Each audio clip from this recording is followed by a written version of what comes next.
So representing Marvel here, we have Ghost Rider, who's of course, one of my very favorite Marvel characters in the game. He's got the trademark flaming skull. You'll see his motorcycle implemented in many parts of the game.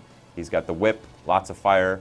We're playing on the Days of Future Past stage, which is another great nod to Marvel history from the time the Sentinels came and took out a lot of our favorite heroes.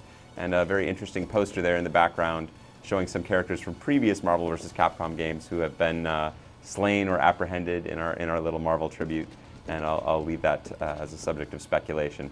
But Ghost Rider himself is a sort of ultimate Marvel vs. Capcom 3's sort of version of Dhalsim. So a very effective fighter at range, but he doesn't really use projectiles primarily. He uses his whip to control a huge amount of space around the screen. So you can see huge range on these normal moves.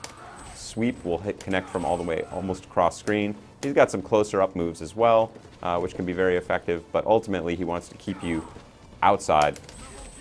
And even in the air, you see a lot of range on these normal moves, and that's what he's really all about. So he's got a variety of moves up close, a little flamey breath that you can throw in a few different directions. A chain that, if you get that third hit, will send you bouncing off the wall. He's got a sort of an anti-air version of that same move, and then that same Dragon Punch motion can be used to fire a series of projectiles, which can harass your opponent on the ground. Very, very effective when used in conjunction with assist to try and do a little damage up close and keep him out far away. But he's ultimately, what he does best is keep you out and then can deal some very nice damage from up close. So you can go into that, and I can pop you up off the ground easily with that, which I can fall on with an assist. You see it opening a little portal straight to hell with all sorts of neat flame effects on that. Or I can grab you with this and then go into one of my whip supers. You see me whirling that chain around before I slamming you back down to the ground. That's a very effective combo ender.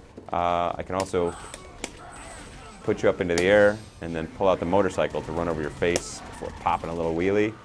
There's tons of variations you can use on that super once you're in it. I can do a fast one that speeds right across the screen. I can pop up into the air right away. Or I can give you the tail end of it and get a quick wall bounce there. All sorts of stuff you can do there. And of course, my favorite is level 3, the Penance Stare. This is another unblockable grab. It forces Hawkeye to stare into his eyes and face all the regrets he's ever had in his life.